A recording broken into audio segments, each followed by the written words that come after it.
Hello and welcome to the two-man power trip of wrestling. Your host, JP John Poz, with me today. Very special guest, former AWA Southern World Tag Team Champion.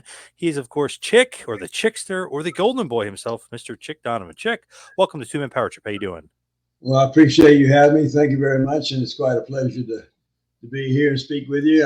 Normally I get dressed, but tonight I was a little slipped my mind that we were going to do this, so I just came as I am. So it's all good, though. I guarantee you to Yeah, be here with you. It's quite a thrill for me to be here. nice. What's going on with you? You still look like you keep yourself in pretty damn good shape. Yes, sir. I go to the gym two, maybe sometimes even three times a day to get that workout in, to lead by example in the dressing rooms. I'm the I guess the icon or the old guy, so I try to always lead by example. And Now, I did you think the way always? you dress, the way you carry yourself is professional when you get in the arenas. It's kind of a lost art from what it used to be. When I first started, we weren't allowed to speak in the dressing room until we were spoke to. We shouldn't listen to the pros talk to learn stuff. Now that it's all whatever, you know. But that's just a time to change the things, and you just have to take it as it comes. But still, I like to lead by example in those dressing rooms, wherever I go in. Absolutely, that's great. And did you always do that? Did you always work out 3 times a day? Well, at least twice, sometimes a third time, but normally just twice. Yeah, it's just what I need mentally to feel like I fill in the spot. To a lot of people have conceptions of you, and they build these big conceptions of what they think you are, and it's my job, it's my responsibility to live up to those expectations. So I have to think and have to work really hard to try to live to those expectations the best I can. I may not reach them, but I try to my best to fill those needs that people have of you, because that's the ones who make you. We don't make ourselves as athletes. It's the people who have those conceptions and put the word out about you. That's who makes you. So it's our responsibility is to work hard to be as good as we can be to repay them what they repay their emotions, and especially in the ring, their emotions of what they perceive us to be, to really to pay all the adulation back, so to speak. I think, and that's our responsibility to do that to the fans. It's my responsibility, like I said, to the boys in the dressing room to lead by example. Absolutely. And you still got a great head of hair. So, I mean, you're lucky in that No, department as yeah, well. that's I think that's heredity through the family. I think all our men had kind of thick hair. Yeah, and I've let it get a little longer now to see. I don't know why, but I'm letting it grow a little bit lately, and see how long it'll get. But I think when it's all said and done, I'll cut it off and I guess I want to respect my dad. I'll go with my dad's name and put this behind me and just honor my father and with cut and I use his name, and I don't know. I think when that time comes, I'll know it. Now, are you You still know, it's hard wrestling? to think about. It's hard to think about the end that's coming near, but Oh, everything yeah. has an ending. But I just want to go out as good as I can be, and when he still got it, it's still instead of going out when he used to have, I want to go out when he still got it. So that's why it keeps me motivated to keep training, because I never know when the final day is going to come. It could be tomorrow, it could be next day, it could be next year. I don't really know yet. The Lord let me know when that time comes up, I guess. But I want to be the best I can be when the time does get here. Now, you're still wrestling, right? Because I Yes, remember sir. seeing Pretty you on much I Impact really Wrestling. on the, of course, the independent circuit, and I've did a couple things with Impact recently, but independents. But we've been wrestling most every weekend, I think, here in town, just all over the state of Georgia, sometime Kentucky. I've had some bookings in New York and just different places around. No retirement in sight, huh? There's going Well, to be no, no I don't retirement. think I know it's inevitable, but I still work as hard as I can to be who I am right at the moment. To really entertain the folks right now, and I'll think about the finish when it comes around. But right now, I want to be I want to be the best I can be right now, and it just takes work. Oh, yeah.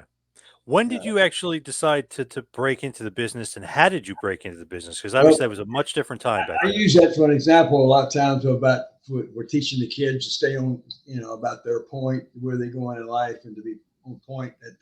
nobody can stop you from getting to your point or your destination or your goals but yourself. It was in 75. I was talking to my friends and family, and I want to be a wrestler. No, you can't be no wrestler. I want to be a wrestler. You can't do that. You can't. Everywhere I turn, you can't do that. Now, 50 years later, almost 50 years, I'm going in the Guinness Book of World Records as the oldest active professional wrestler. So don't tell me you can't do anything. If you want to do it bad enough and you're willing to sacrifice, you're willing to work hard enough and go find the information you need to get there, go for it, brother. Like I said, if you want it bad enough, you'll do it. You'll get it. And you'll be successful. So late 70s, you're breaking. Who trained you? A fellow named Grady Yoder, been Macon, Georgia. At the time, I was a firefighter, we created the paramedic business in that era back in the 70s.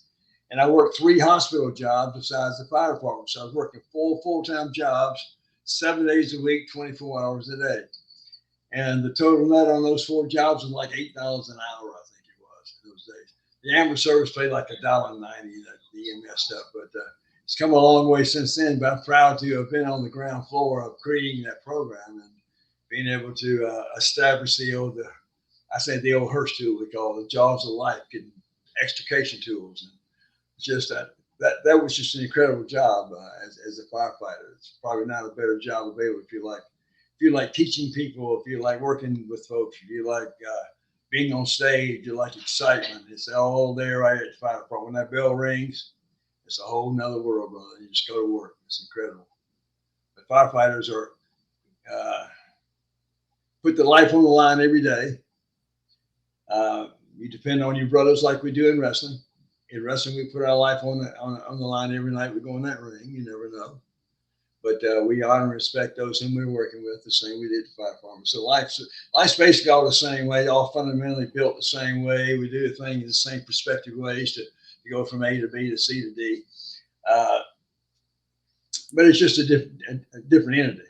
But it's all done. We learn basically the same way all the time. Did you ever think like, hey, professional wrestling is going to be my career? Or did you always kind of think like, nah, I'm going to be a firefighter for my career? Well, whenever I start something, probably not the best way to do things, but I don't like to leave anything unturned. I put everything I got into whatever I'm doing. And sometimes may not be the best choice to do that. But I just like to go for it, so I had to leave the fire department to do that, to be as good as I could be, go as far as I could in wrestling. Probably wasn't the best choice financially or any other way, but it's a choice I made at that time. I had to make that. Much as I loved it, I wanted to inspire and go. And on the road back in those days, man, it was a lot of territories. You could go to Memphis, you could go to 2 territories in Texas, California, Oregon, New York, and Texas, and territories all over the world to work. And so I got hit the road, man. I had an old 74 Pinto station wagon. Me and 2 other guys at 300 pounds. It's I forget the Moondogs at the time. And it's 74 Pinto station wagon. I'm driving. It's got blue smoke coming out of the back end, water dripping out of the radiator, the front end, and just barely putting up and down the hills of Tennessee. I ain't got a dime in our pocket, but we're going to the next time. We're going to be a wrestler, kid. It takes those sacrifices in life to, without sacrifice, there's no good times.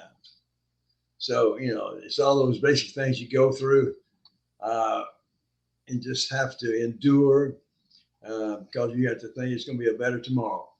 But you keep going that night on and on and on. You keep doing it, keep doing it, keep going. You never quit, never quit. In fact, I got a letter, one of the most amazing fan mail letters I've gotten. I've get lots of them, but this was from a 14-year-old. And he was fixing to give up life and everything. But he said, through watching my matches, he said, I never gave up and he'll never give up. You never know who you're going to touch with what you do. So I always have a positive word, I think, and a smile on your face. Because you might be the last word they hear. So through the influence of wrestling, not knowing this young man by any by any means, and he sends me a letter and tells me how my career helped save his life, basically. So that's amazing.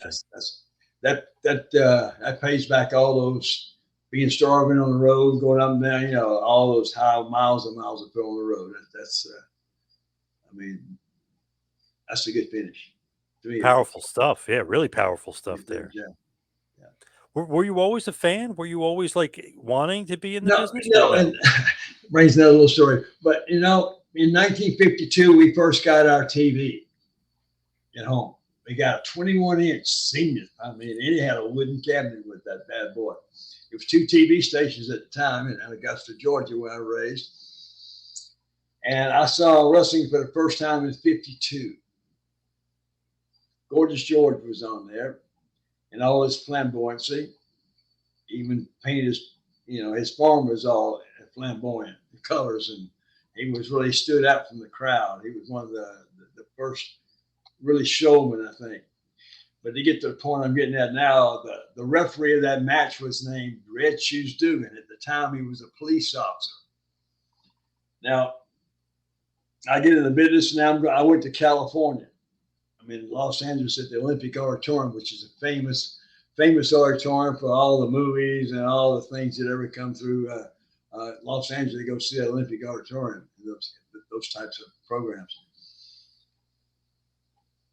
And below and behold, my referee there is Red Shoes Dugan. They bring me there and dress me like Gorgeous George. They had me going, they carried me to the ring and set me in all this kind of the guy who owned the building really liked that flamboyancy. So they had me as a character doing that. And my referee was Red Shoes Dugan. And to get to a real point where I'm going. And he said, and one night I was in the dressing room, and I didn't know whether to wear it. I wore a lot of gimmicks, the glasses, this, all this different kind of stuff to the ring. It's just kind of my thing. I said, Red Shoes, what should I wear tonight? Should I wear this, that? He said, always wear all your gimmicks. Gimmicks meaning just stuff. Gimmick is a big word in the rest of it is just stuff.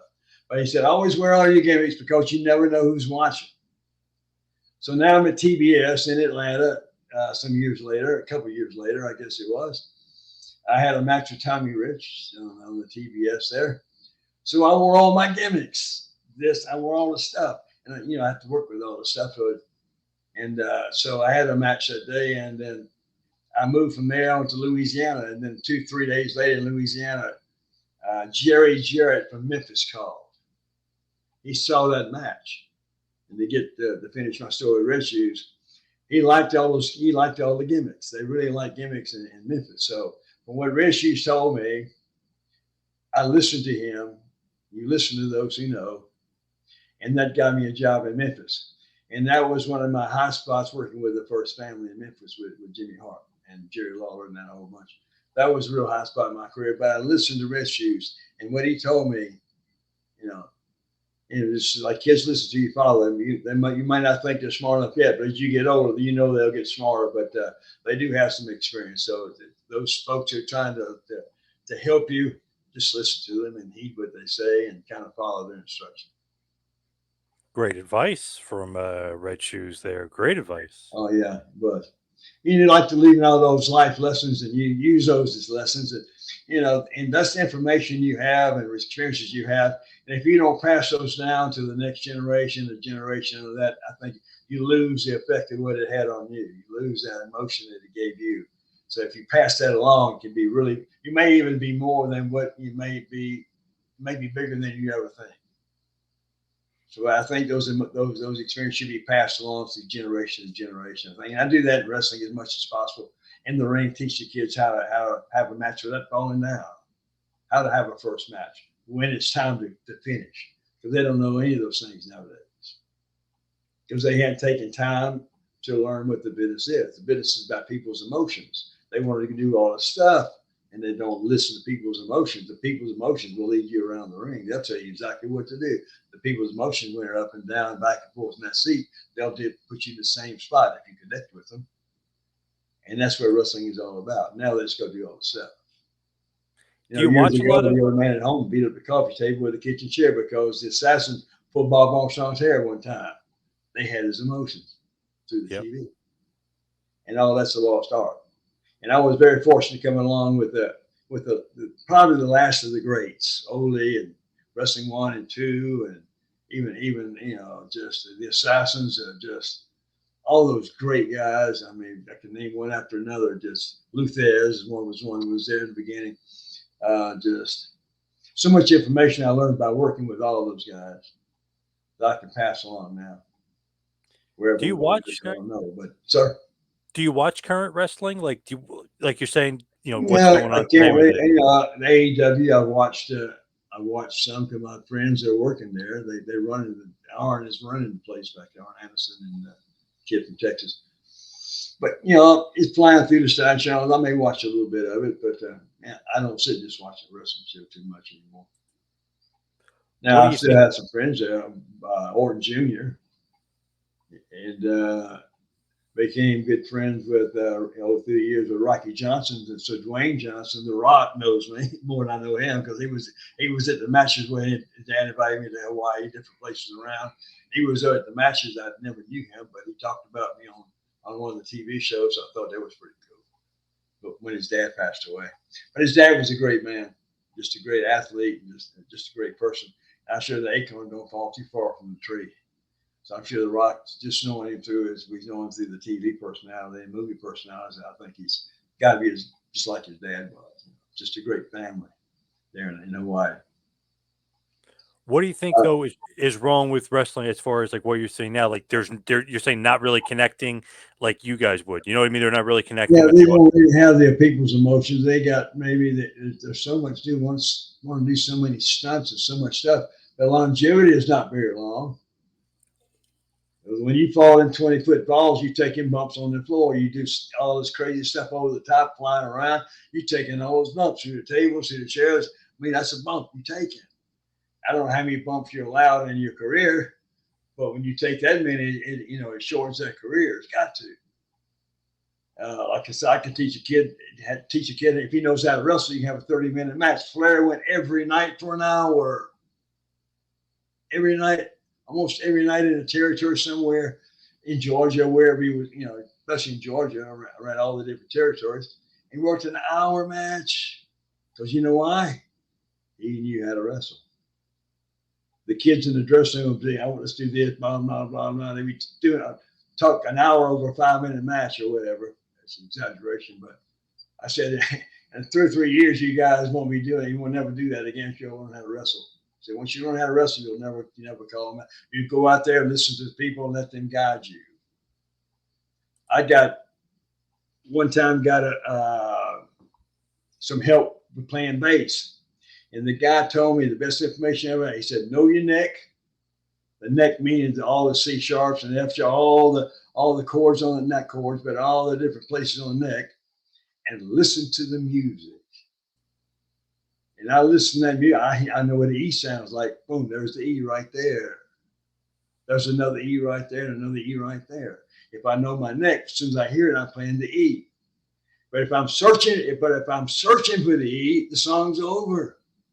And I miss the whole thing. Kind of the point. They go out and do all the stuff, but they miss the whole point. The match should be over, and they start a whole nother match. Right.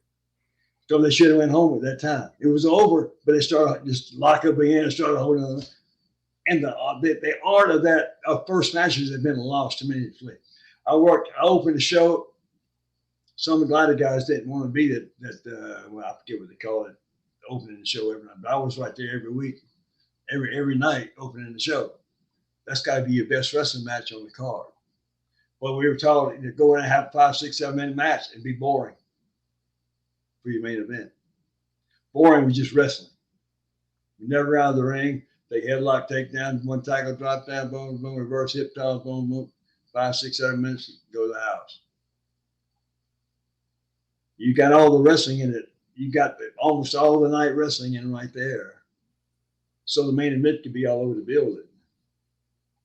But the people still got what they came to see wrestling.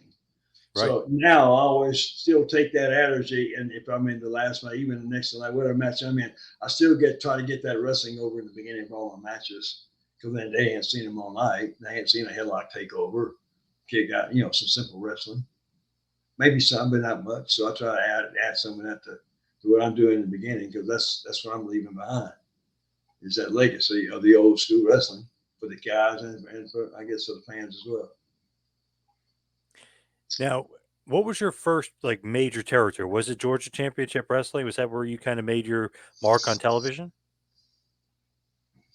Yeah, I think so. I'd worked independent for about 3 years, maybe 4 years, and I got in love with Lars Anderson, Ole's so-called brother, I assume. But Ole's last name ain't Anderson. But anyway, I worked for Lars. They had a lot of heat with each other for whatever reason it was. But anyway, I worked for Lars and for about a year or so, and he told me to go see Ole. And the first thing I said to Ole was, Lars sent me over here. He said, the first thing you need to do, son, is cut him out of your life. Anyway, we had a conversation. He hired me. That was in '79. I was still a fireman at that time. And when I worked with Hogan, those guys, I still had a short haircut. I was still a firefighter. Until in 1980, I quit the fire department. Went on the road, went to California, and wherever I went. I started my career, I guess, full time on the road from Louisiana to California to Knoxville, Tennessee, which is very good, Florida. Several times, Texas. Texas was a good place for us, and in Georgia as well, with the old Georgia Championship Wrestling, WCW, and some of the WWF with Vince. Now you met a very young Hulk Hogan, right? In GCW. Yeah, Way back he with was Harold Terry Goldberg. McClay, which his name was Terry. He had his hair and chest shaved in a T. If you ever saw that on TV, that show. Yep. That was his first show into Atlanta that Saturday morning, and I had worked with him. Like I said, I was still a fireman at that time, so I was still pretty green. But anyway, we had, it was okay, I suppose. Been out of match with him at that time. And then maybe a couple of times later on down the road, and he was fighting two of us at the same time. How do you put the guys over that way, big guys? He never was I don't think a great wrestler, but he learned. He worked really hard to be a great talker, to be charismatic. I don't really know who he looked up to. Might have been Dusty Rhodes, the American Dream, the Tower of Power. It had all the stuff. So he created the Hulkamanias. Now, like I said, I don't know who. Probably Dusty Rhodes. He was best. Number one, as far as that goes, being charismatic, I think. Over all his life, he was over all his life. He's dead now, still over. But I don't know who he followed, but he learned how to use that mic, and he got himself over because he was so big anyway. And they loved him in Japan because he was so big. Did you ever think he was going to be as big as he became as far as popularity? Oh yeah, when you want to make money in a territory, you want to work with the main guy. That when Lawler was in Memphis, you want to work with Hogan. If you got to work with Hogan, you made money because those matches that he was in, they paid money on scale from the first match to the last match. Kind of the ABC, whatever. For instance, in the Omni, for instance, I know for a fact if it was a sellout house,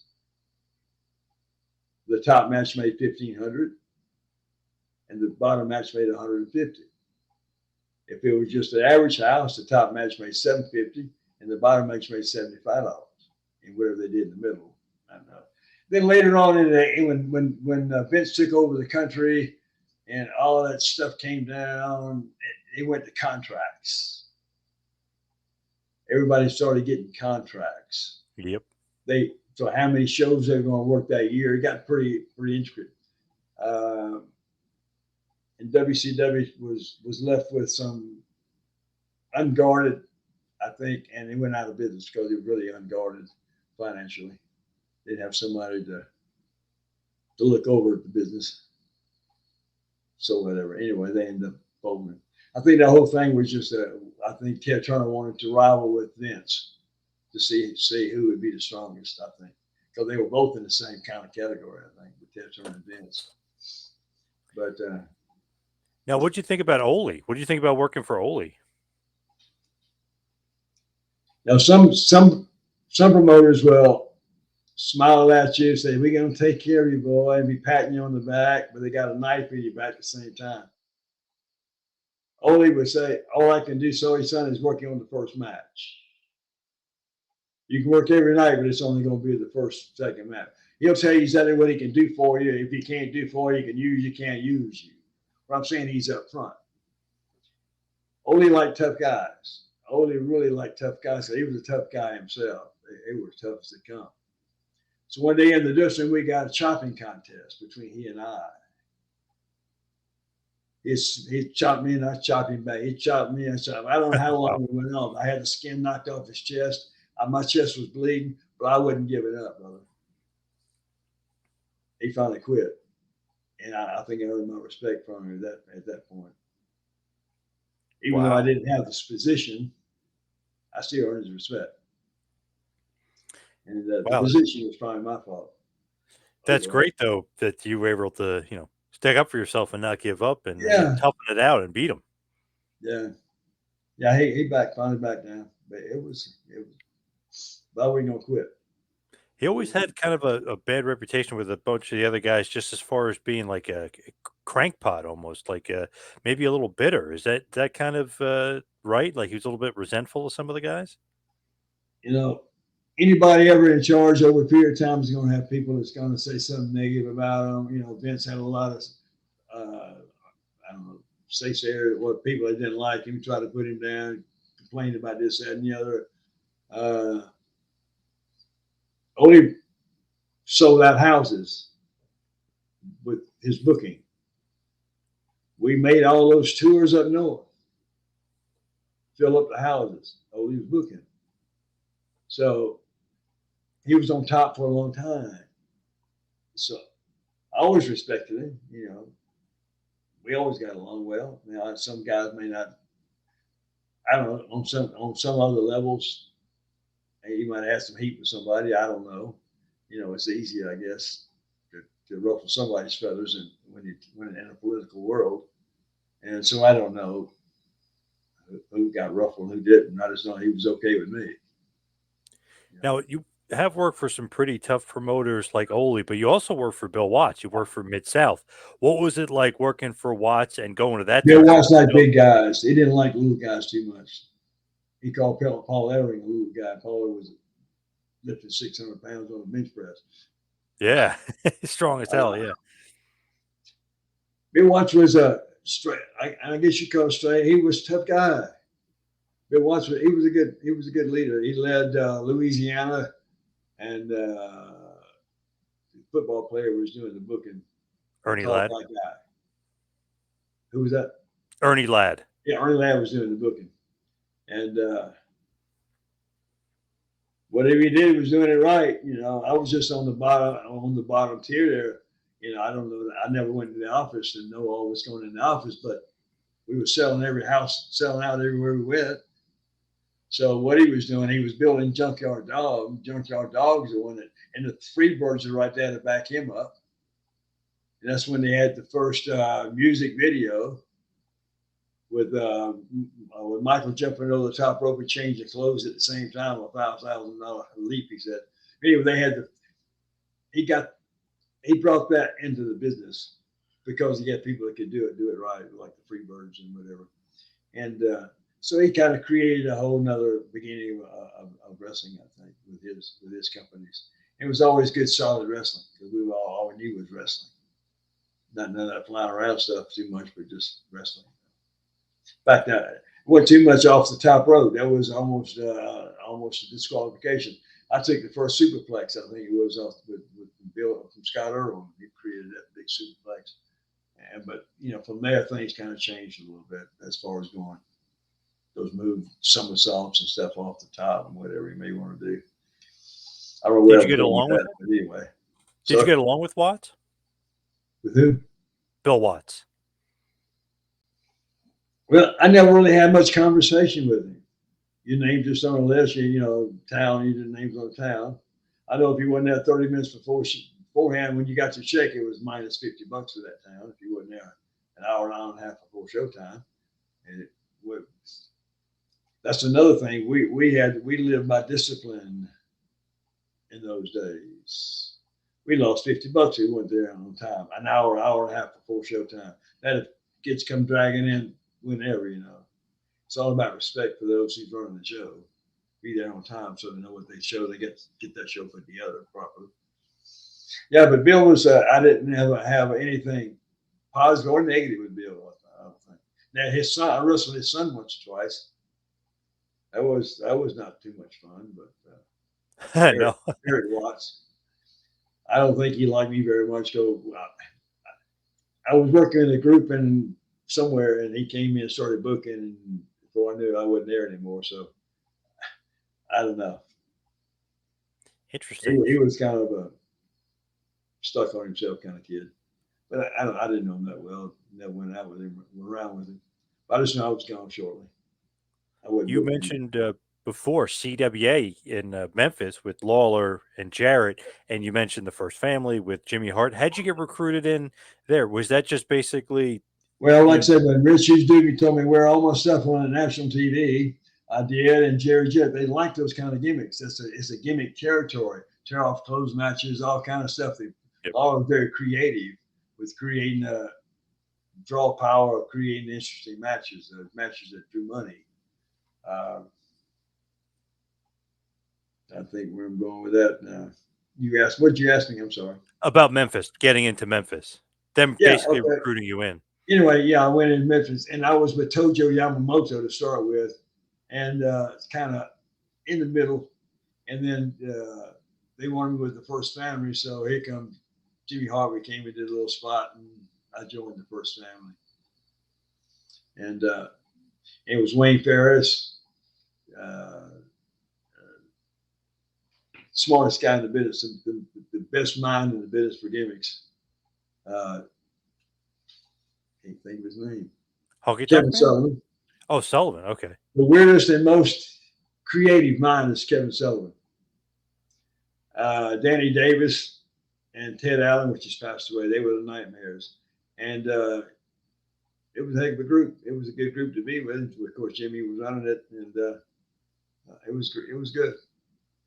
You know, had a lot of notoriety, which got good in his books and different things across the media. So that was always nice to be in that family. It was a lot of different guys like my character put in and out of that family as they came in and out of the territory. If you had any kind of look, you'd usually put into that family at some point in time, brought in. Turn the heel or whatever they may want to do, you know. What did you think about Lawler? What did you think about, because obviously you worked him quite a bit. Jerry Lawler was a very smart guy on how to run a business, how to steal a business. Yeah, Jerry, I like Jerry. Jerry's very smart. I got a little heat with him off the bat, not realizing it because I didn't. I was going through motions, but I really wasn't on point as good as well as I should have been mentally. I'm in a different era. I'm in a different environment, not environment as much as a different spot that I've never been before, and never had any instructions on that spot. Probably not making any sense to anybody, but I was put into a spot I might have not didn't have a mind for. Now I do. I could have been a megastar, but now I know how to do it. Back then I didn't know. I kind of missed the opportunity a little bit. And with Vince, I was in the wrong spot, 2 different places. I missed his opportunity, that $1 million opportunity with Vince to go full time. I was in the wrong place at the wrong time when that came around. But anyway, Memphis, which Jerry was very smart. He knew how to operate a territory. He knew how to take control of the territory, and he knew how to steal your territory if you let him. All you got to do is take over the TV. Once you take over the TV, you got the territory. You got all the power in that TV. Yeah, So you had a nice run there. World champ, tag champ. You had a nice run there in Memphis for sure. Sir? Nice run in Memphis. World champ and tag champ. Yeah. Mm-hmm. So can't complain about that. What about going down to Florida? What was that territory like with Championship Wrestling Florida? What was I'll tell you how Graham? I got there. I got there one day. I did an interview with Lawler. He didn't like. He was kind of heavy, and he's really self-conscious of it. And I had a mirror in front of me. I said, "Mirror, mirror on the wall, who's the fattest man of them all?" Turn around. It was a picture of Jerry Lawler. And it wasn't just a few hours after that interview that Chick, you're going to enjoy Florida. Jared had part of Florida Tampa office. He told me you're going to enjoy Florida. And I was gone. I didn't go back to Memphis for another 4 years, but I went on to Tampa, and now I was in a top. You know, I was in a good spot there. I was in a top spot, and I learned a lot within that spot. Did you like Eddie? We didn't have too many conversations, but through my learning, through my lack of knowledge in a match, sometimes I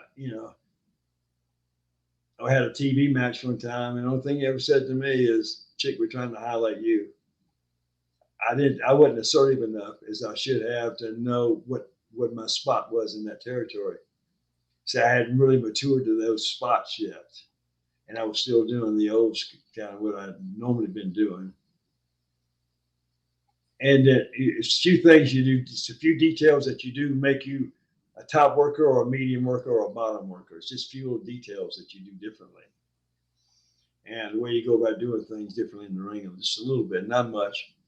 But I hadn't matured to that spot yet. And he told me that. And that kind of smarted me up right there when he said, "Well, we're trying to highlight you." So that told me I was in another level. Right. And I didn't realize it.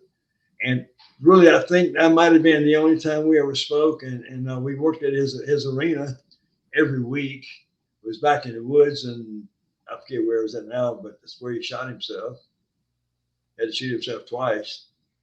Missed the first time, I guess. I don't know. But anyway, he committed suicide for whatever reason. I have no idea. And I don't know. You just never know what people are going through. It seemed like they're on top of the world, but you just never know. It's sad. What about? Yeah, super sad, crazy. What about Lawler though? Does he have heat, or did he have heat with you? That's why he kind of sent you down there. He didn't like you calling him fat. Well, no, he didn't like that at all. So he just sent me on out. I didn't. I think at that particular moment, it was my first time in there, and I still didn't have the right mind yet. He and I had a match, but my mind wasn't mature enough yet for what he needed, for where I should have been. So I was there, but I wasn't really needed there anyway. I was just filling a spot which I really mentally wasn't ready for. Gotcha. When you go to All Japan Pro Wrestling and you go to sometimes it takes Japan, people longer to smarten up than others. right? And Definitely. sometimes it takes really bad events to smart people up. Something it could even be a death or something to smart people up, Right. to get them on the right track. And I finally have. It took my career. I think I could have been a lot further in my career than I did, because I wasn't. My mind went at the right time, at the right place at the right time. I know that now, so I can teach that. I can teach that point. And when I do talk to kids, I talk about that point. That point is the next day in school. Their homework that night, they're turning in for the next morning, is their point right now. And finish that grade and going to the next one, or graduating or going to that job, or whatever it is, stay on that point. See how the junk off the street corner. Ain't nothing happening good on the street corner. Maybe 5 minutes. Then it's disaster. You lost all you're done, could be done, and you missed the point. It happens to a lot of people. And it's easy to happen, Yep. So now I like to bring those points up about never giving up. Don't let anybody tell you can't do something. Or I walked to Atlanta one day from TV to TV because I had my car. I didn't have a car. Carrying bags and suitcase and all this stuff, going on tour next week. I walked to Atlanta to get the TV. Can't tell me I can't get there. And I don't know, the Lord got me there somehow. I don't know how I finished the trip. I know how I started. I mean, that suitcase lost its wheels and had a big hole in it, dragging up that highway. You can see that picture of me with the bag here and all this stuff here, carrying all that stuff, dragging up to Highway 75 to TV, man, 14th Street to TBS. Wow. I was able to get there. I got there somehow, and I think the Lord got me there some kind of way. I ain't got a clue now. who gave me a ride. I had to get a guy to ride somewhere because I know I didn't walk all that way. That's a long way. But anyway, that whole Crazy. point is just use it, you know. It's I how was bad curious. you want from what you willing what are you willing to strive uh, to be successful. Somebody, when I opened a gym in town here, somebody told me good luck. I didn't have a clue what they meant because because at that point I knew the point. I already had the finish before I got to the beginning. I would never got to the beginning if I didn't have the finish, so I didn't know it was successful before I started because I was willing to work 24 hours a day for it. It's all about the work you put in, what you're going to get at. It ain't luck. You know, you put the work in, you get the results out. Anyways, little things I like relating. Right, right. I was curious. How did you get to Japan? How did you work for Giant Baba in Old Japan? Was that like Dory Funk booking you? How'd you get all the way out there? Well, Stan Hansen and I were good friends, and Stan got me booked in there. Yeah, and that's another one I should have taken more serious. If I'd taken it more serious, I might could still be going. I could still gone a lot of years on and on, I think. But I just went through the emotions. My head Did you like the style? my head hadn't really got into that top spot yet. I went through all the motions in the matches and whatever, and it wasn't that great. Didn't like the style? I really wasn't that great, to tell you the truth, because I know. You know, because Stan and I, we tagged together almost every night against Bob and Terry Funk. That was always fun, but my head just wasn't where it should have been. You know, it just took me longer to get my head where it is now. It should have been then. Then you know, you're so much stuff going around you. Sometimes the other things are more important than the point. You find yourself in this and that and the other, not on point. And Right. you get distracted. It's easy to get distracted. It's crazy. It feels like you work pretty much everywhere. Like if you look at it, it's like, okay, all the way in All Japan, but you did work for Southeastern Championship Wrestling, Georgia Championship Wrestling, like I mentioned, Florida, Memphis, all those places, but you also worked for World Class, right? I mean, you were a Right. part of the first ever Texas. Parade of Champions. You were in Texas with the Von Erichs. What was that experience like? Because obviously Iron Well, Claw is a big deal now. you know, to back up to get to that point, Mhm. at Georgia Championship Wrestling, somebody from the Vargas Brothers Circus, the largest tent circus in the country, called Gordon Soley, wanting me to come to the circus. It's in Yuma, Arizona. So we packed up, me head out to Yuma, Arizona. And on the way out there, we stopped in San Antonio. And that's the first time I ever met the Von Erichs. But they hired me to come in. So good. So in 2 months, I think it was a month or so, my start date was a month or so in advance from then. So I went on to Yuma, we got in the circus, we did a few things there, and that's time to go back to Dallas. So I went back to Dallas, and they made me a babyface. I've never been a babyface before. To work with the Von Erichs, to be in that Von Erich group. Because I had a good look. Yep. I had a great look all these years. I worked hard to have a good look. I think even at that time, my mind still wasn't in the right spot. Because the first match that night, I kind of screwed up with the link. And that put me in another spot. I kind of missed that spot right there, and now to another spot. But I was there for a long time, and they all treated me well. I enjoyed it. I enjoyed the Dallas. It was really, we sold at every house everywhere around. The products were strong. The Freebirds were there. I had to work with them a lot. With the old guy, broke my leg. I had to have knee surgery. But that was good because the national TV was always good. Oh yeah, yeah, it was good. And we sold out Fort Worth, sold out Dallas, sold out all these different places. And one good thing came out. I met these 2 young kids. They were good friends with Willie Nelson, and then Willie invited me to one of his my wife at that time to one of his concerts, and I thought it was pretty cool. He liked wrestling, and we sat backstage in the wings. But it had it was a fun territory. but people everywhere. You couldn't hardly go out without being mobbed. The TV was so strong. And but the Von Erichs always treated me well. Kevin was the best out of the bunch, and Kerry and I were in Japan together. He was a little bit crazy, but Kevin was really a really good one. He was down to earth, and he had the good heart.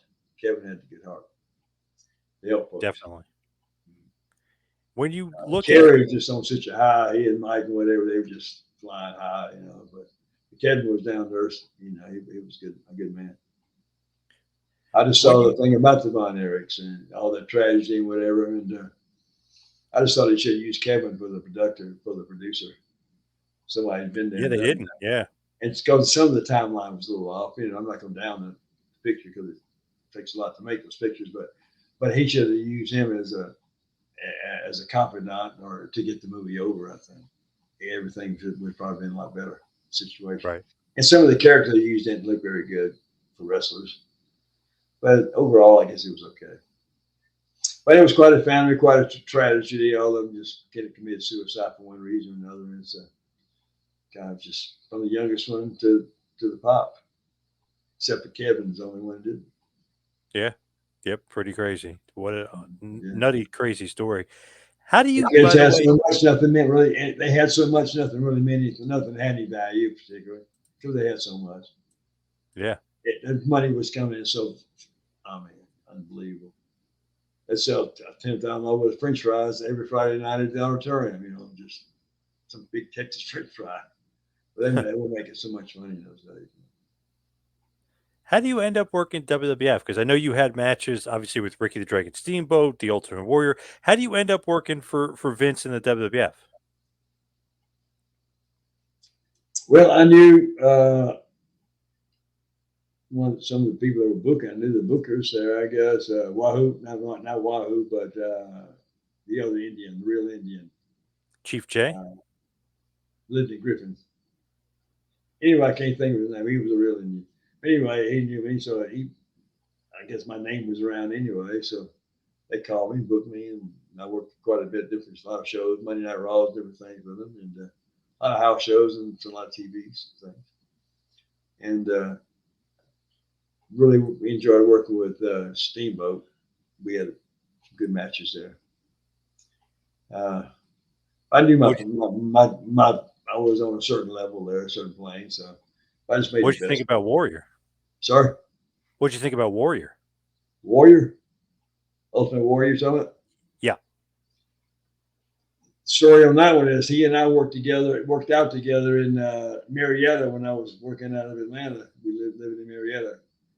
And we worked out the same gym together. Jim Hellwig is his name. He was going to chiropractic school, and he'd already been Mr. America, probably one of the biggest, most symmetrical guys I've ever known. We got to be real good friends. And one day we were working out, and he said one day Joe Weider called him. Joe Weider is the guy in California with all the products and all the stuff. Called him to come to work in LA. In the bodybuilding world. And he asked me my opinion. Should he stay in school or should he go? I said, well, he probably should go because he may not get but one opportunity in life, or maybe sometime only one time it comes around. So he went anyway. And the whole thing was they used him up and left him broke in the street. Red Bastien saw him, which was one of the guys working with the WWE office. And they trained him for wrestling. At the same time, he would call me. They put him with the Blade Runner. They called him the Blade Runner. He and Sting were Blade Runners. And he'd call me every so often wanting for advice about this, that, and the other money and all different stuff. But I gave him a lot of advice here and there.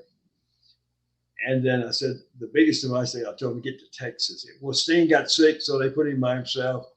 I told him to go to Texas, get on that big TV in Texas. So he did as a Dingo Warrior. When he became the Dingo Warrior,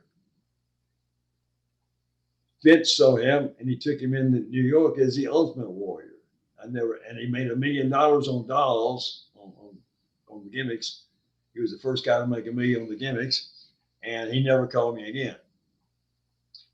I guess he made it, so he never called me. But the next time I saw him, he was in that Hall of Fame, and he died shortly later. He was in the ring on a Hall of Fame thing I saw on TV. But yeah, we worked out good. He worked out, but he was good, a good guy, dedicated guy. I think.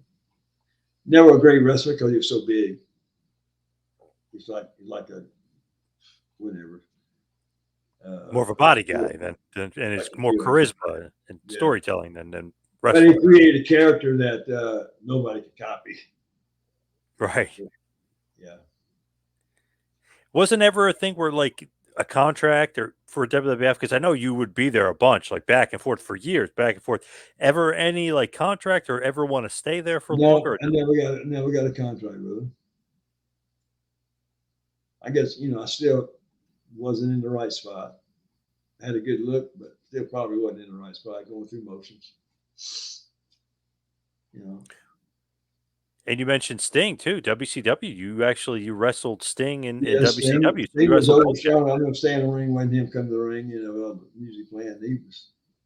He was overstrong. He's a good man. He's a good Christian man. Steve Orton, a good guy, very good man, family man.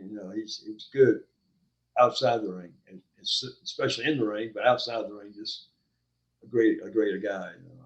I thought he was. I thought he was really nice, a good guy, good leader, a good guy to associate with. No contract. They had another Sting. They had a different Sting when the WWOW came out. It was another guy that looked like him, but he used a different character for that Sting. I didn't know that until I found out later on. I met the guy at a show somewhere. I didn't know it wasn't the same one. And ever any contract with WCW either? Because you were there for a few years, basically on and off. They never had contracts when I was there. Wow. I never saw one. They came up shortly later, I think, where they started really making them. But I never got one because I always had a pretty good look, but still, I wasn't quite where I should have been, where I am now mentally. Right. And that's all this a learning experience of knowing the business, listen to the people. Yep. Listen to the people. They'll tell you what to do, son. They'll tell you when to get up. They'll tell you when to sit down. Yeah. They'll be right there with you. Yeah. And now, as we head towards the wind down, we head towards the finish. You've worked everywhere, like I mentioned, every possible territory you could work. WWF, WCW as well, All Japan. You worked everywhere. What's your favorite territory you've ever worked? Gosh, I worked a lot of independent territories I like, but as far as going to the office, it probably had to be maybe Memphis, I suppose. Memphis was so innovative. I mean, if you want to learn something, some crazy finishes, crazy programs, go to Memphis. You learn them all because Jerry Lawler was so creative, and he would always do what it took to get the job done. He had a hair match once, and he had his hair shaved, and that's what had to happen in that particular situation. He had to get it shaved. He got it shaved. I mean, he was Mr. Memphis, I guess. He was just a smart man. He was just a smart guy, smart in the business. He and Dusty Rhodes, the two of the smartest guys. That's why I say Kevin Sullivan was probably the most creative guy. Created Mark Lewin coming out of the ocean when it was probably 20 degrees outside, coming out. Well, he used a big sleeper hole or something up for a finish. And he worked a lot with Benoit's before she became Benoit's wife. We were in Hawaii, the other woman. They called her a woman. Nancy was her name. She and Kevin were together, but we all worked in Hawaii. She was 19 at that time. Next time I saw her when she was on TV, when Benoit had killed all three of them. So I couldn't believe it. I saw a picture on the screen there, but I don't know what happened to him, but he was a good guy. He worked hard. He loved that boy. That boy was in the matches a lot. He loved that boy. And there was no inclination of any kind of thing other than he was just a really hard worked hard, hardest working I've ever seen in the ring. Benoit, one of them. Ronnie Garvin was another one, but but he worked hard. And I don't know if it said it was concussions and all the other things, all the bumps and stuff, created something in his mind. I don't know what he was thinking when he did that, Right. but he Crazy. wasn't good. And I know how much you love that boy, so it was something that wasn't. It wasn't malice from his heart. It was something that had to do with his mind or something. Yeah. He just I don't know. Do you have favorite matches in your career or favorite opponents, guys that you worked? Yeah, I I know just you saw worked a one lot not of long ago. It's me and Steamboat on a WWF show one Saturday morning, and one was Ric Flair. It's on the telephone there, and it's been shown I don't know how many times, and that was trying to kill me off a little bit. Dusty was trying to kill me off. I got a little heat with him. I was his main boy for years, and then walked out. You know, I messed up my career. But anyway, he was commentating our match there. But it was one of the better matches. I think it was a great match. Flair and I match. I thought it was good. I could have done better. I thought it was still a good, very good match. I've been watched so many billions of times. Brad Armstrong, like a night off. Jeez. Tommy Rogers, we had a lot of matches, first matches in Continental together with the junior heavyweight belt. Garvin, Jimmy Garvin was another I thought the world of. I thought he was just an exceptionally good guy. There's been so many, it's hard to remember all the names, but it was only one real negative guy in the crowd. I don't want to mention his name because he's on a walker nowadays, but nobody liked him because he was all about himself. He never thought about the people or the boys around him. It was all about him. And now he's crippled on a walker. Wow. One of the best physiques in the business, ever in the business, but had all the opportunities, but was too much about himself and nobody cared for him. But anyway, but I worked with so many good people, that just an honor. Oh, Ivan Koloff was one of my mentors. Wrestling number 2 was another mentor I learned so much sitting and listening to. Just one after another of those guys, they were so good. That was the last of the big time guys, I think. The ones that went out right before we started, my group started. And then we carried the ball from them to Terry Taylor, and that Terry Taylor's group, Arn Anderson group, and that group followed us with our philosophy that we learned from the people before us, from Ole and them, and they learned from I don't know, Nick Bachman, whomever, that older crew. And now it's just changed to OU ball game. Stone Cold really changed the whole business from white collar, blue collar anyway, to all this drinking beer and all the stuff he's doing in the ring. But oh yeah, he drew a crowd. He worked hard. He's one of the hardest workers I've ever known. Vince said that Hogan made him a millionaire, and made him a billionaire. Stone Cold made him a billionaire. Right. Yep. Worker. I mean, God, working, all kind of injuries and stuff, just working hard. Always a worker, man. Even when I wrestled him when he was with Flying Brian, we wrestled him at TBS, WCW, whatever it was. Yeah, he was a great athlete. Flying Brian died shortly later. And his son's wrestling now. I think I saw him on there. Yeah. Yep. He's in WWE now. Yep. Yeah. But so what's next? I'm sorry. I was just saying, what's next for you? What do you got coming down the pike? Well,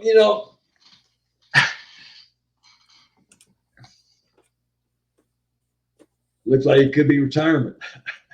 I don't know. I'm 77. I'm still working. The Lord has me working at a high level in the ring, like I should have been 30 years, like I could have been 30 years ago. Now he's letting me be in the business, and now he's letting me have the business the way I should have had it back then. Because now I've learned the point. If that's making any sense. Mm-hmm. Now it's good to me now, and he's letting me work like I should have been working back then, with the knowledge, and able to leave a legacy with the youngsters in the ring of how to put a match together, when it's time to go home, when it's time to do this, when it's time, by the way you feel, and listening to the people, learning the emotions. He's let me learn all the stuff so I can relate it to the youngsters now, if they want to listen. they don't want to listen, but most of them like listening and be able to help and leave a legacy with a lot of youngsters that's coming along. Because that's they're following what I gave up a life for. They continued doing what I gave up a life for, and the ones before me, we carried their own legacy on, and they will carry our legacy on. So you try to leave the best you can leave behind, whether they follow it or not. They follow more of the trend now, doing so much stuff, but still, you do what you can do, and I can't leave that legacy because that's what I learned from the greats, and I can leave it with the generation after me. And even I try to leave a life lesson in the ring for the kids around the ring, because that's the fans 20 years from now. Even in the end of the match, you get mad, the referee go beat him up and then apologize, whatever reason. Just show the kids that they are. You got to obey your mom and dad and whomever else is, whoever's in charge. No matter how big you get in life, you still have to answer the guy in charge. So we have in the ring probably more influence than their father has at this point, because they're that older to know how smart their father is. So try to leave those little things, tidbits of life lessons. Kind of what I'm trying to leave behind, carry them around the ring, make a special night for them or something. Let's try to leave out every on every avenue, leave a legacy on every avenue. And that's all you got left, what you leave. They don't matter what you were when you started, they don't matter what you are when you leave. And I'm going to leave when I still got it. I don't know when that'll be. Right now, I feel a bit physically. I'm starting to come down a little bit, lose it a little bit, because you got to when you get my age, I guess. Because I don't lift the same weight I used to lift. Right. Yeah. So you get smarter in your older age. You just don't do it anymore. You get smarter. And just do what you can do. It ain't what you can't do. It's all about what you can do. You may have a broken arm on the right side, and you can always use the left arm. It's always about what you can. I got knees to put together, broke back, fractured neck, but it ain't what you can do. It's all about what you can do. And do what you can do the best of your ability. And then you can do the things you couldn't do. You can do those now, or whatever the case may be. But you keep trying to get better every day. Just every day is a process of learning. Go to the next day, especially in the sports and whatever, because you never learn it. Especially golf. I'm an advocate golfer, but you never learn it. You know all the process with the 8 steps and all the stuff, but you never learn it. If you ever learn it, then it's over.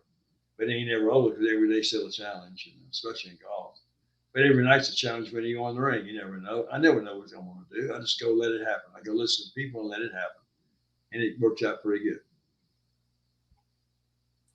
Now, where could everybody find you if they want to message you, book you, reach out and touch you? Where could everybody find you? I'm sorry?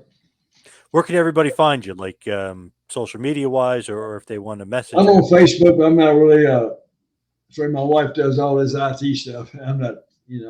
I got a smartphone, but I'm not as smart as a phone.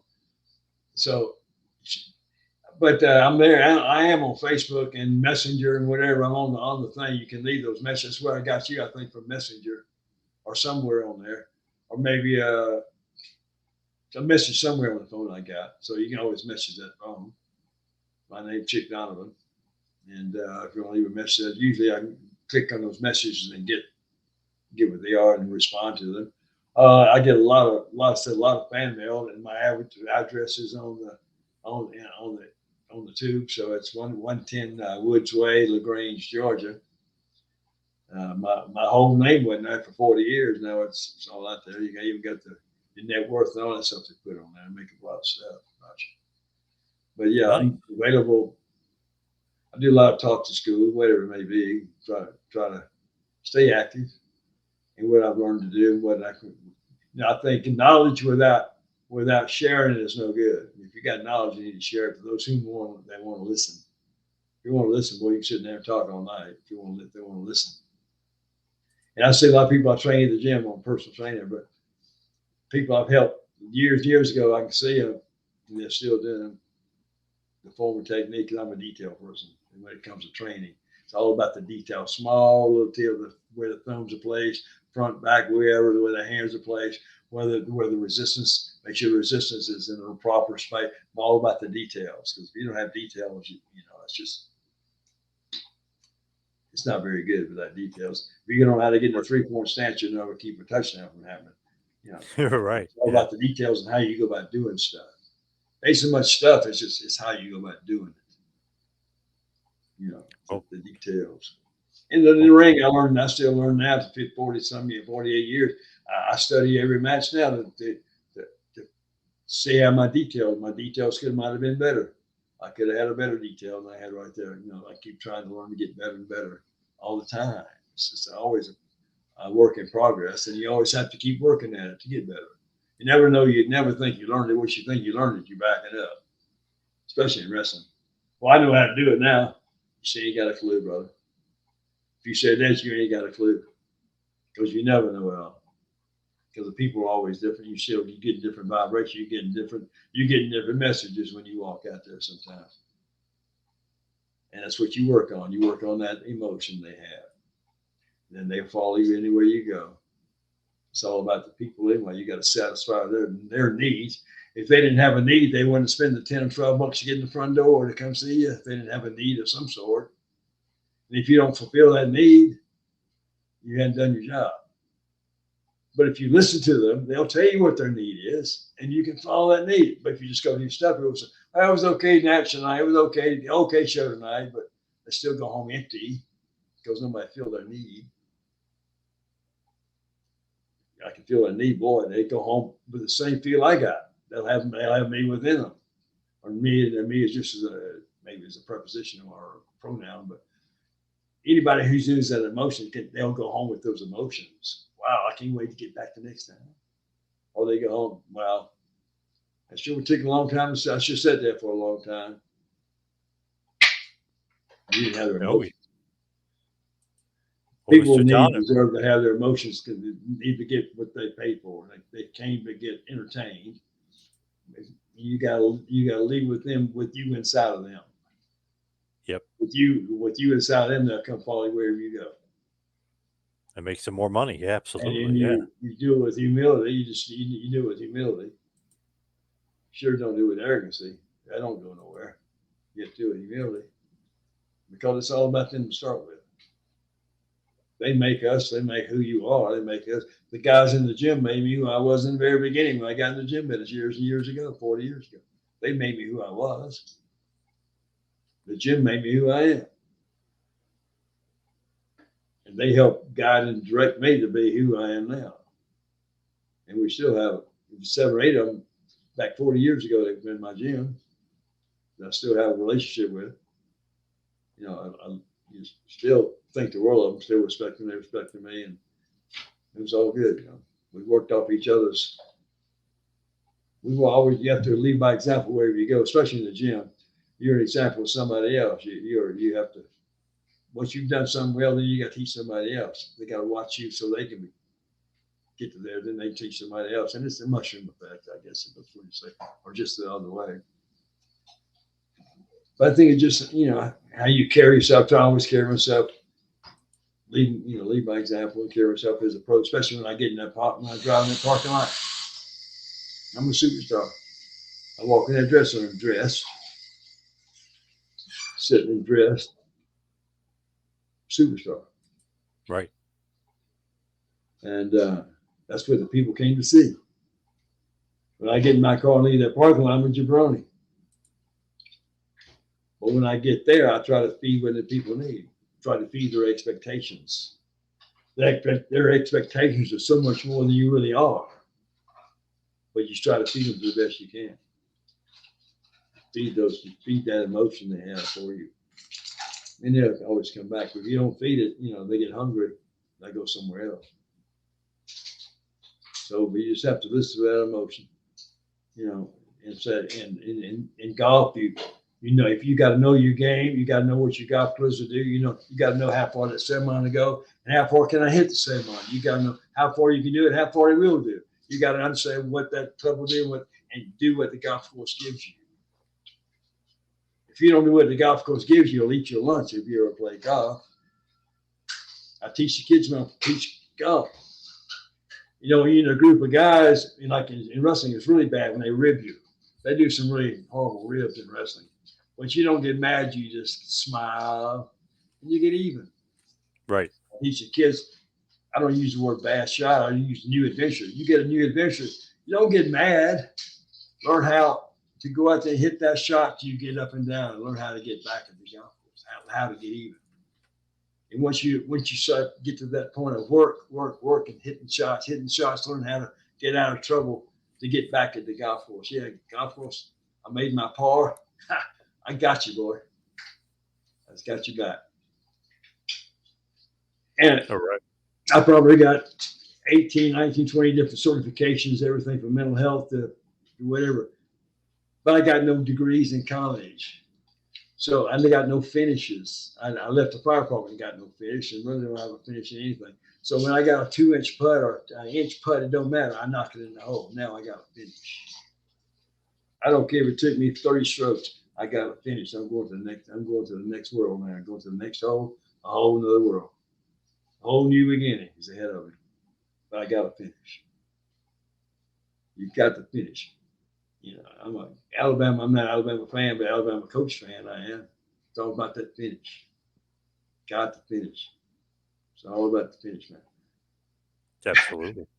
Yes. Yeah, sometimes I coach out of place, and one time on the golf course, I said, "Man, you're supposed to keep knocking in. Don't pick it up, knocking it." She looked at me and said, "You ain't my coach." I said, "Okay, I'm sorry." Sometimes, I have a hard time seeing in the gym, know when to be seen and not heard. Sometimes I want to engage and help folks, maybe too much. Sometimes I don't know, but you have to wait to want to be heard. Hey, happens. And you explain. I just have a hard time. If I see somebody doing something, I don't call it bad. We maybe could do that more effectively. If I think they need a young kid trying to get buffed up, we could probably do that more effectively if you did it this way. And it's all about details. Yeah, never been shown.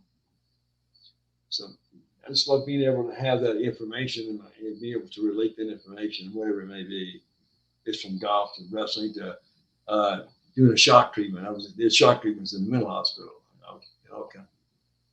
I'm pretty good at sticking with IV therapy, whatever. So just had a lot of different experiences I can put into life and know about the journey, what it took to get from here to here.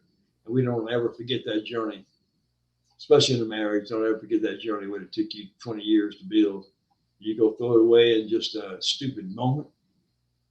Forget the journey in 20 years in just a moment. You know what I mean? Yep. Definitely not. When you know the finish and you do the act, you're stupid. But if you don't know the finish and you do the act, you could just be ignorant. But all the guys are stupid. Sometimes. Right. Yep, for sure. So, we just have to be strong, watch what we do, watch what we say. We just have to watch our associations, basically. If you lay down with dogs, you're going to get fleas.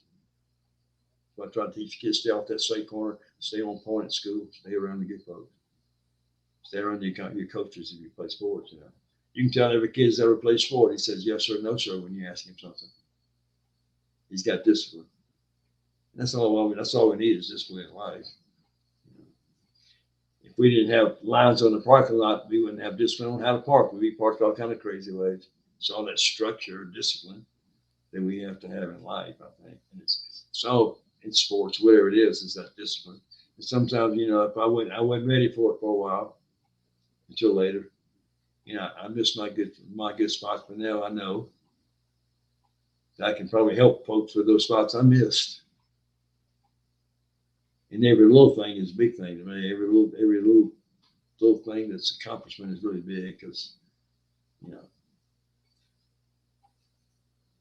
I just like being able to relate life, I think, to youngsters if they're willing to listen. Absolutely. Especially in the dressing rooms or whatever, But you just have to watch who you try to help, who you don't. Like when I taught school, if you can't win the battle, you don't fight the fight. You never want to engage your battle if you can't win it in school, in the classroom, because you're dead if you don't win it. Yeah, for sure. Yeah. Some I never fought, some I did. Some I just called the principal, take them out. But I never got when I lost. I made sure I got the right one. And I just try to do that when I go around in life to try to help folks with something I've learned that may help them in the future. So whatever, that's kind of transparency on my part, I guess. Yeah. But we try to learn every day to be better. I just know it's coming to an end of my career. I feel it, and it's hard to imagine it after all these years. They may come to an end, but every good thing always comes to an end. But try to leave it a good thing, not a bad thing. Leave it on the good foot, so to speak. Absolutely. And have somebody, so I remember when he told me, I hear that a lot. I heard what you told me 20 years ago.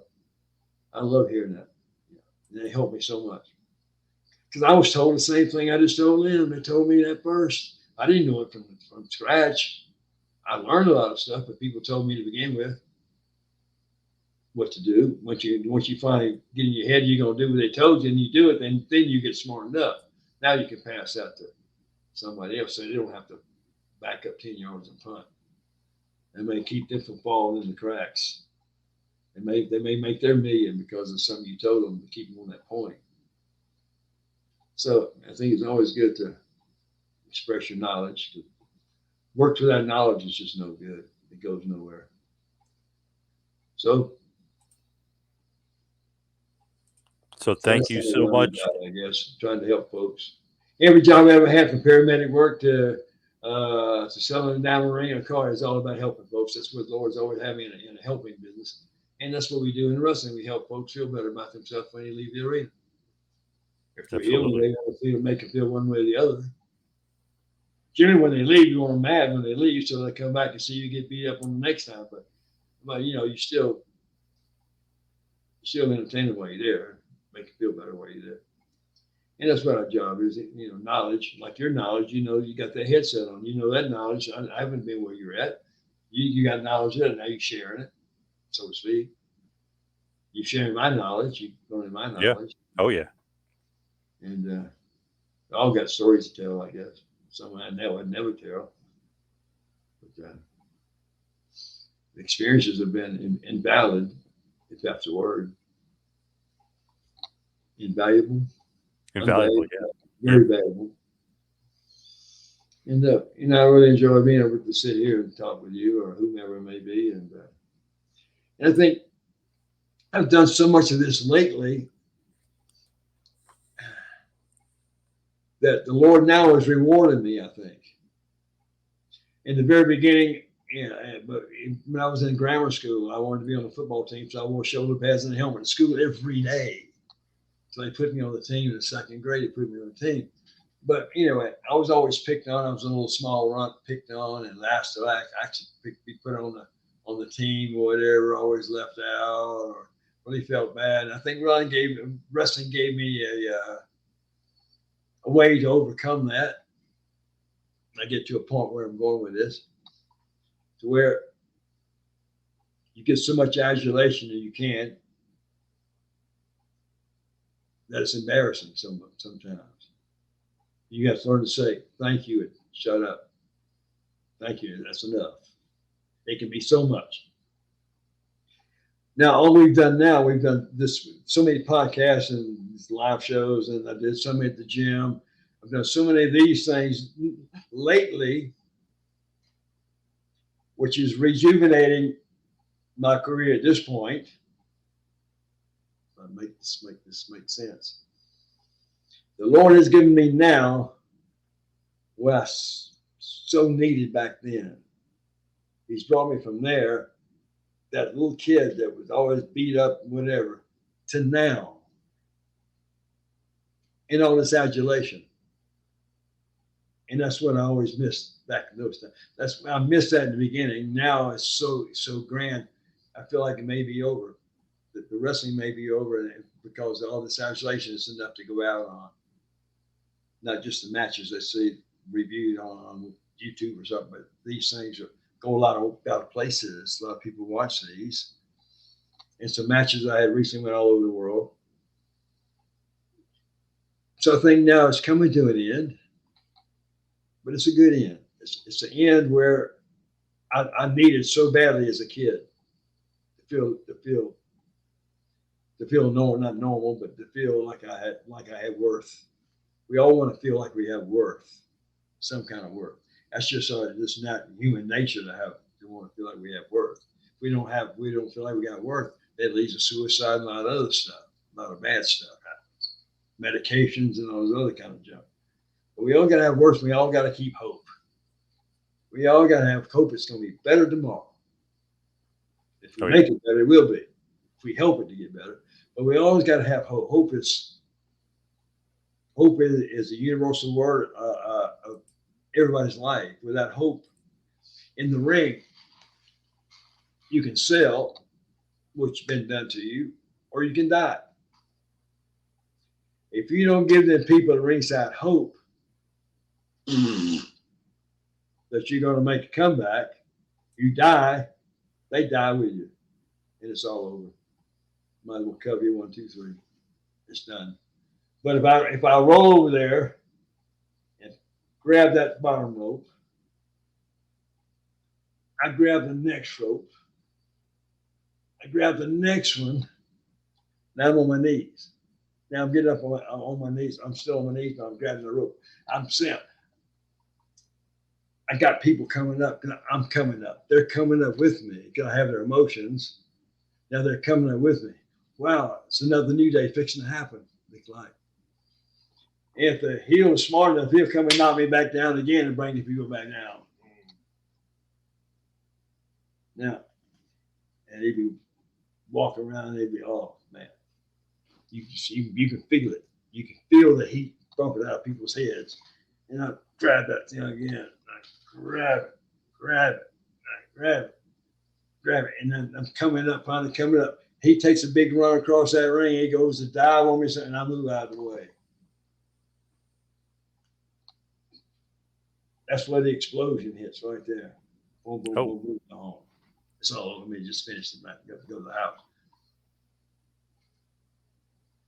But I guess where I'm going with that is that still I'm honoring my fans by honoring their wishes through their emotions. I'm doing what they want to see, and not just doing all this stuff out here. It's okay. But they went home with me in their heart. They went home with me, brother, because they had me and I had them. I went home with them as well. And thank God for them. For taking time for me to finally get between my ears where I needed to have been 30 years ago. Now, probably 30 years ago, maybe the way I was living, I wasn't ready for it. The Lord didn't let me have it. Been too much too quick. That's a disaster sometimes. College kids getting paid all this money for football, high school kids getting paid. I don't know, it's too much too quick. I don't think you've gone through the process quite far enough to earn that yet. This controversy about your name and people, whatever, making money with you. I think you still need too much. You got to learn how to handle what you got. And it takes a little time to learn how to handle that adulation as you go on. Now I've learned how to handle it by saying, thank you. You get it, going down the road. Thank you much. Very pleasant. Shake hand. Don't want to take a selfie, whatever, fine. Thank you very much. Appreciate you. Go. And, used to be so bad, I just want to, I don't know, it wasn't fun. Man, you learn all those things too. And you sit and say, we went in the dressing room, like I said years ago, sit and listen. We listened to the pros talk about this, that, and the other. We didn't speak until they spoke to us. And how you doing? Fine, whatever. Now they're just all over the place. Yeah, screaming, hollering, coming all crazy to the matches, just whatever time they want to get there. You see it out in the arena too. You can see the difference in that arena. You didn't see that when you went to TBS, Georgia Championship Wrestling. You didn't see that in that arena. You saw business in that arena because we were business in the back. We were talk business. It's just gotten lax. Everything in the world's gotten lax.